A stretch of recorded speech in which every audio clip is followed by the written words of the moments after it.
আলাইহি ওয়াসাল্লাম তিনি বলেন, হে আমার সাহাবারা, কর্ণপাত করে শ্রবণ করো, তোমরা মনোযোগ সহকারে শ্রবণ করতে থাকো। মাজতামা কওম ফি বাইতিন মিন বুয়ুতিল্লাহ,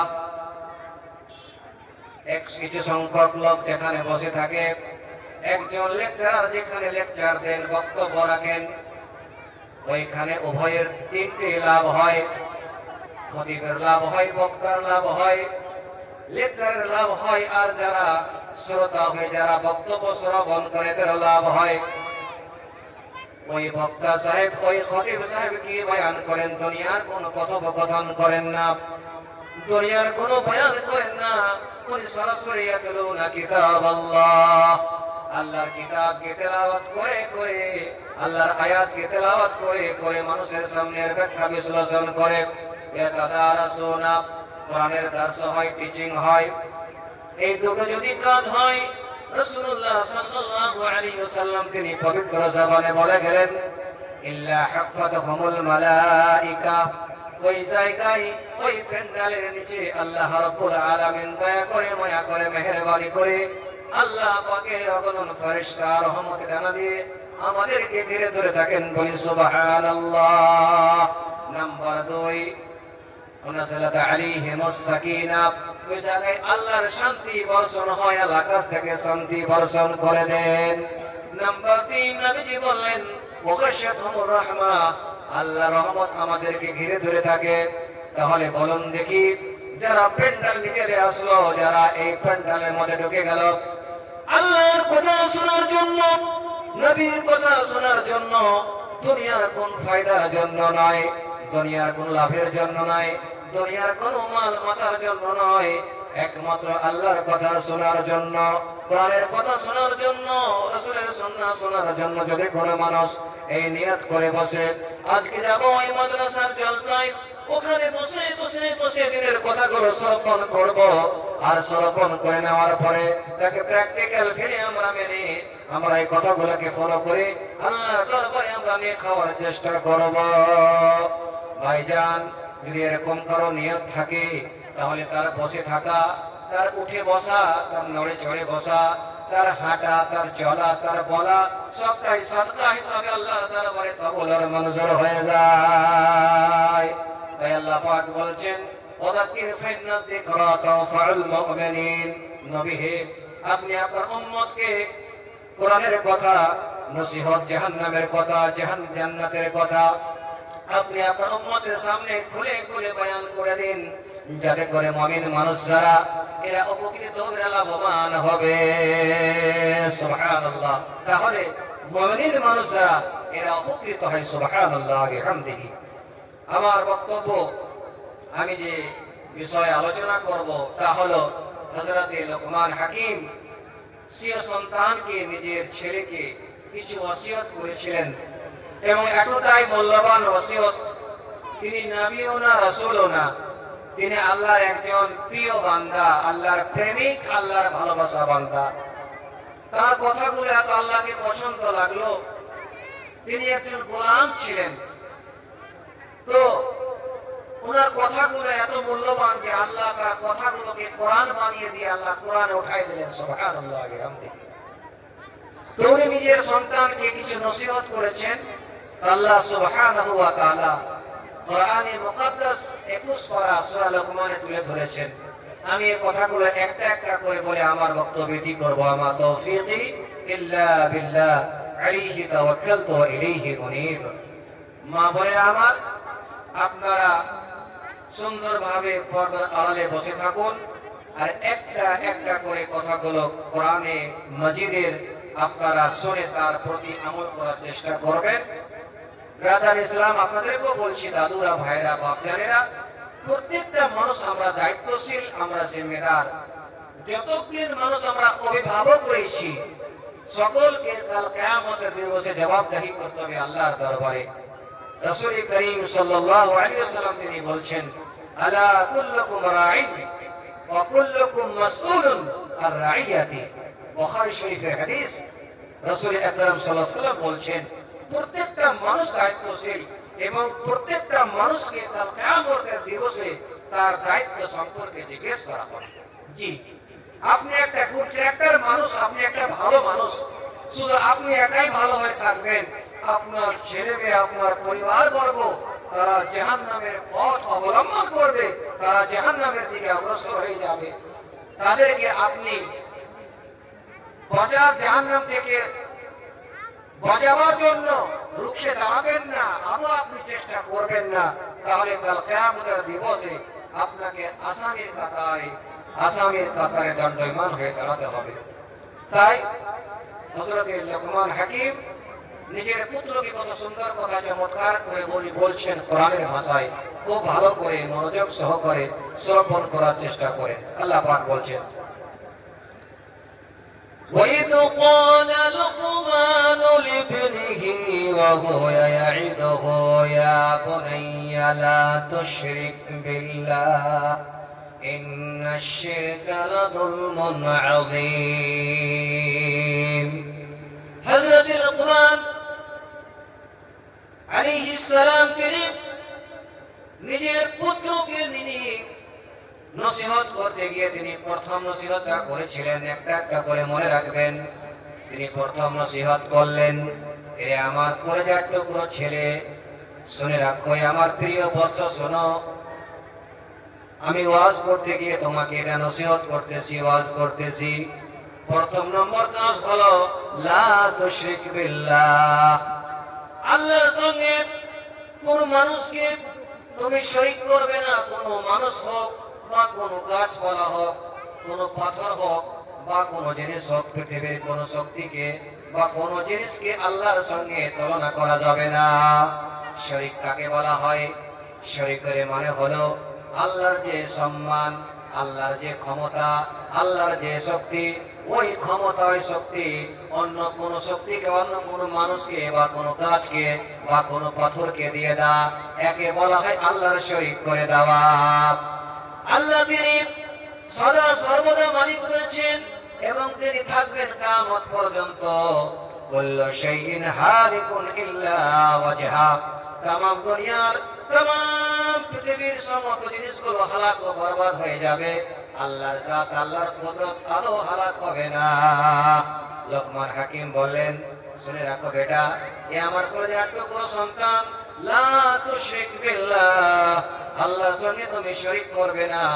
হাদিসের মধ্যে পাওয়া যায়, আবু যারকে রাসূলুল্লাহ সাল্লাল্লাহু আলাইহি ওয়াসাল্লাম বলছেন, আবু যার, তোমাকে যদি হত্যা করে দেওয়া হয়, তোমাকে যদি কতল করে দেওয়া হয়, তোমাকে যদি আগুনে পুড়িয়ে জ্বালিয়ে দেওয়া হয়, তোমার জীবনটাকে নিয়ে নেওয়া হয়, তাও তুমি মঞ্জুর করে নিও, আল্লাহর সঙ্গে তুমি শরীক করতে পারবে না। ওয়াইন কুতিলতা হুরিকতা লা তুশরিক বিল্লাহ, মুসনাদ আহমদের হাদিস, সহিহ হাদিস। তোমাকে যদি মানুষ হত্যাও করে দেয়, তোমাকে যদি কতল, তোমাকে টুকরা টুকরা করে দেয়, মঞ্জুর করে নিও। আগুনকে জ্বালিয়ে দিয়ে ওই জ্বলন্ত আগুনে তোমাকে যদি এইভাবে ফেলে দেওয়া হয়, তোমার পুরো বডিখানা যদি জ্বলে পড়ে ছারখার হয়ে যায়, মঞ্জুর করে নিও, তথাপি তুমি আল্লাহর সঙ্গে শরীক করতে পারবে না। এটা আল্লাহর নির্দেশ। নেগেটিভ সেন্টেন্স আল্লাহ বলছেন, লা তুশরিক বিল্লাহ, এ আমার প্রিয় বৎস, আল্লাহর সঙ্গে তুমি কাউকে শরীক করতে পারবে না। তার কারণ হলো ইন্নাশ শিরকা লাযুলমুন আযীম, যতগুলো পৃথিবীর মধ্যে গুনাহ আছে, যদি একটা একটা করে গোনানো যায়, তাহলে শরীকের মতো আর পৃথিবীর মধ্যে গুনাহ হতে পারে না। কোরআনে কারীম আল্লাহ পাক বলছেন, আল্লাহ পাক শরীক ব্যতীত যতগুলো গুনাহ আছে আল্লাহ মাফ করে দিবেন, আল্লাহ শিরকের গুনাহ আদৌ মাফ করবেন না। এই জন্য সাবধান, প্রত্যেকটা মানুষের দায়িত্ব, যারা আমরা অভিভাবক রয়েছি, যারা আমরা ছেলেদের পিতা, যারা আমরা ছেলেদের মাতা, মা বাবার উচিত ছেলেদেরকে প্রথমত আমরা ওসিয়ত করবো, ওয়াজ করবো, বাবা জীবনে আল্লাহর সঙ্গে তোমরা শরীক করবে না। আমরা কোথায় কোথায় শিরক করে ফেলি, খবরদার, যদি তোমরা শিরক করে ফেলে দাও, আল্লাহর জান্নাতে যাওয়া তোমাদের জন্য খুব বড় ভারী হয়ে যাবে। লোকমান হাকিম তাই বলছেন, তুমি শিরক করবে না, খবরদার। শিরকের মতো এত বড় গুনাহ আর পৃথিবীতে গুনাহ নেই, জঘন্যতম গুনাহ, এই গুনাহ থেকে তুমি বেঁচে থাকো। সুবহানাল্লাহ। কত সুন্দর কথা তিনি বললেন। এই উপদেশটা কি আমাদের জন্য নয়? অবশ্যই।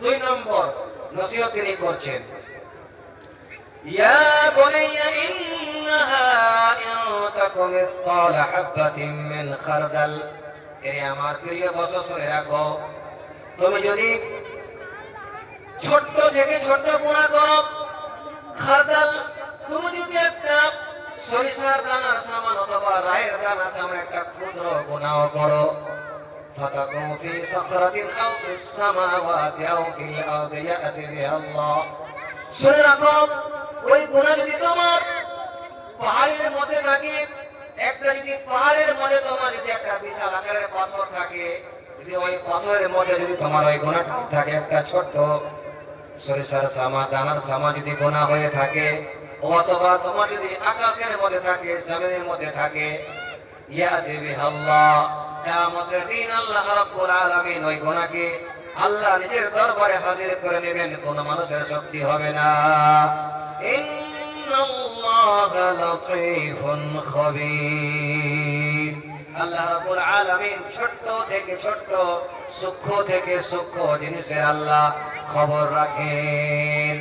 ইন্নাহু আলীমুম বিযাতিস সুদূর, মানুষের অন্তরের মধ্যে কি রয়েছে, কলেজার মধ্যে মানুষের কি কল্পনা করে, মানুষের মধ্যে কলেজার মধ্যে কি চায়, আল্লাহ রাব্বুল আলামিন মানুষের কলেজার খবর পর্যন্ত রাখে। এই শক্তি আল্লাহ, ওয়া আলা কুল্লি শাইইন কাদির, এই ক্ষমতা একমাত্র আল্লাহ সুবহানাহু ওয়া তাআলা। আমার ভাইজান, কত সুন্দর চমৎকার করে তিনি ওয়াজ করলেন। আমরা তো চলতে উঠতে বসতে সব সময় গুনাহে লিপ্ত থাকি, আমাদের দ্বারাই কিছু না কিছু গুনাহ হতেই থাকে। আল ইনসানু মুরাক্কাবুন খাতা ওয়া নিসিয়ান, হতেই পারে, মানুষ মাত্র ভুল হতে পারে, মানুষের চলাতে উঠাতে বসাতে সাংসারিক জীবনে মানুষের কিছু না কিছু ত্রুটি থাকতেই পারে, হতেই পারে। রাসূল করিম সাল্লাল্লাহু আলাইহি ওয়াসাল্লাম বলেন, তিরমিজির সহিহ হাদিস, কি রাসূল সাল্লাল্লাহু বলছেন, দেখে রাখো, প্রত্যেকটা আদমের সন্তান সন্ততি গুনাহতে পাপে লিপ্ত জড়িত।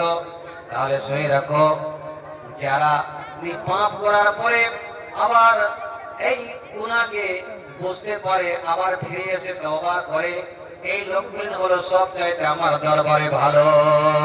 গুনাহ করেছে বটে, কিন্তু গুনাহ করার পরে আবার ফিরে আসে আল্লাহর দিকে, নিজের গুনাহকে বুঝতে পারে। সুবহানাল্লাহ বিহামদিহি। আমার ভাইরা বন্ধুরা, তারপর হযরত লুকমান সিও সন্তানকে তিনি ওয়াজ করতে গিয়ে আরো তিনি বলছেন, ইয়া বুনাইয়া কিমিস সালাহ, হে আমার কলেজার টুকরো ছেলে, তুমি যেখানেই থাকবে, ওয়াক্ত হলে তুমি নামাজ প্রতিষ্ঠা করবে, তুমি নামাজ আদায় করবে। অনেকে বলে, মাওলানা আমরা তো গরিব দুঃখী মানুষ, আমরা কাশ্মীরে যাই, আমরা দিল্লি যাই, আমরা দূর দারাজে আমরা পেটের দায়ে খাটতে যাই, 2 টাকা আয় আমরা করতে যাই, আপনারা জানেন এতে কোনো বাধা নাই। কি আপনাকে বলেছে আপনি গরিব হয়েছেন বলে আপনার জন্য নামাজ মাফ হয়েছে? না, নামাজ মাফ নাই। তিরমিজির হাদিস রয়েছে, গরিব হলে কি হয়েছে, আপনি তো ভাগ্যবান মানুষ। রাসূল করিম সাল্লাল্লাহু আলাইহি ওয়াসাল্লাম তিনি বলেন, যারা গরিব মানুষ, দুঃখী মানুষ, আহারে কিন্তু আমার পেয়ারা আমার মহব্বত করে, আমি আল্লাহ আমাকে ভালোবাসে, ওই গরিব মানুষটা ওয়াক্ত হলে মাঠে ঘাটে আযান দিয়ে নামাজ প্রতিষ্ঠা করে, যেখানে ওয়াক্ত হয় সেখানে নামাজ আদা করে। আহা, আর এর জন্য এই লোকটা যখন মাঠে আযান দেয়, ওয়ান্নামলাতু ফি হুজরিহা, ওই গর্ত থেকে পিপিলিকা নিজের খাল বিল থেকে তার জন্য দোয়া করে। তারপরে হাত্তাল হুত, ওই মাছগুলো ফিল বাহর, সমুদ্রের মধ্যে দোয়া করে, আল্লাহ লোকটা গরিব তুমি করেছো। এই লোকটা কোনো দুঃখ করে না, আল্লাহ বেদনা রাখে না, এর মনে কোনো আফসোস হয় না আল্লাহ তাকে গরিব করেছে বলে। এই লোকটা দিন মজুরি করে খায়, কিন্তু আল্লাহ এই লোকটা ওয়াক্তের উপরে সালাত আদা করে দেয়। রাসূল করিম সাল্লাল্লাহু আলাইহি ওয়াসাল্লাম বলছেন, যারা আমার উম্মতের মধ্যে গরিব মানুষ, যারা আমার উম্মতের দুঃখী মানুষ, এরা যারা সমাজের মধ্যে ধনট্ট ব্যক্তি, যারা মালদার মানুষ, যারা এদের চাইতে 50,000 বছর আগে লোকটা জান্নাত চলে যাবে। তাহলে গরিব হয়েছি তো আমরা কি, এতে আমাদের আফসোস করতে হবে না, আমাদেরকে হতাশায় ভুলে যেতে হবে না। এই জন্য আমরা বলবো যে আল্লাহ তুমি আমাদেরকে গরিব করেছো আল্লাহ, তাতে আমাদের কোনো দুঃখ নাই, তুমি আমার ভাগ্যে জান্নাত খানা লিখে দিও। সকাল যখন হয় তখন আমরা সকলেই বলবো আল্লাহুম্মা ইন্নী আসআলুকাল জান্নাতাল ফিরদাউস। এই দোয়া আপনারা 3 বার পাঠ করবেন। আল্লাহ তুমি তোমার জান্নাতুল ফিরদাউসে আমার নসিবটা, আমার ভাগ্যটা লিখে দিও। আল্লাহ তুমি জান্নাতুল ফিরদাউসে আমাকে জায়গা করে দিও রব্বুল আলামিন। এই দোয়া করবেন, সকালে 3 বার পাঠ করবেন আল্লাহুম্মা ইন্নী আসআলুকাল জান্নাতাল ফিরদাউস। আর জাহান্নাম থেকে বাঁচার জন্য বলবেন আল্লাহুম্মা ইন্নী আউযু বিকা মিন আযাবি জাহান্নাম। হে আল্লাহ তাআলা তুমি জাহান্নামের আযাব থেকে আমাকে পরিত্রাণ দাও, আমাকে নাজাত দাও, আমাকে বাঁচাও। অতএব এই আমলটা আপনারা অন্তত করবেন। খুব বড় আমল আপনাদের দিতে পারলাম না, ছোট্ট করে আমলটা যদি করতে আপনারা পারেন, হতে পারে এই আমলের বিনিময়ে আল্লাহ আপনাকে জান্নাত দিতে পারেন। এই জন্য শায়ের বলছেন कितनी छोटी नेकी हो मगर उसे हल्की ना जान, रब के बख्शिश के लिए कोई बहाना चाहिए। নেকিকে আপনি ছোট মনে করেন না, হতে পারে একটু ছোট্ট নেকির মাধ্যম দিয়ে আল্লাহ রাব্বুল আলামিন আপনাকে জান্নাত দিতে পারেন।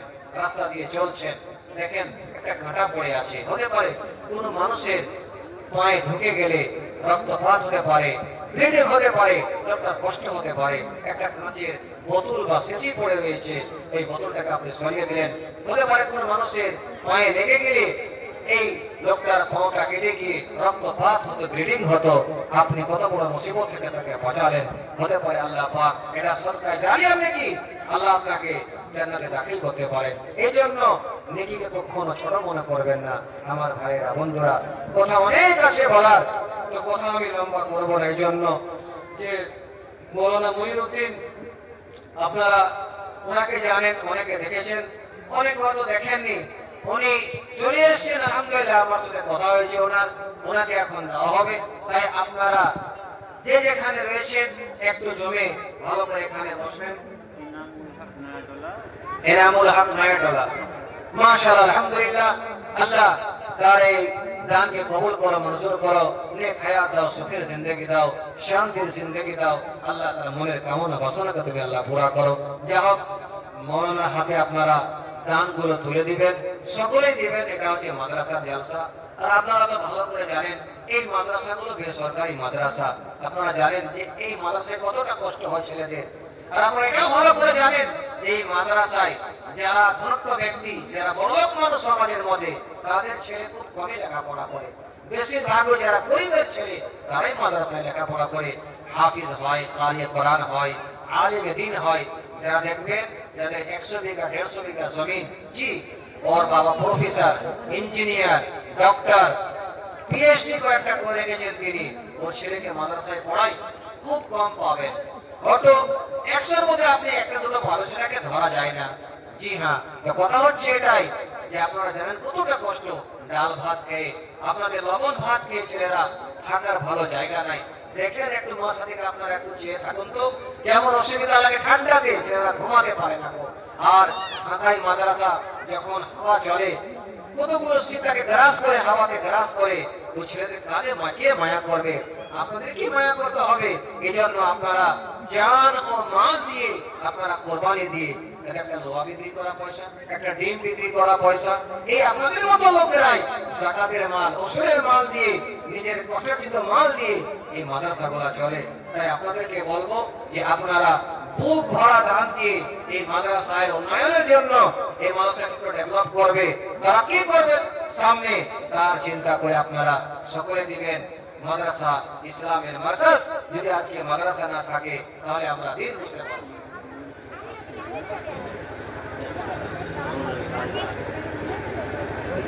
আচ্ছা, বক্তা সাহেব আসছেন, মনুদ্দিন সাহেব, তো উনি মাশাআল্লাহ 4 চাকায় আসবেন। তাই আপনাদেরকে বলবো যে আপনারা গেঞ্জাম করবেন না, রাস্তাটা ক্লিয়ার রাখবেন, যাতে কোনো আসাতে কোনো ডিস্টার্ব না হয়, কোনো অসুবিধা না হয়। তাই আমার এটা আপিল থাকলো।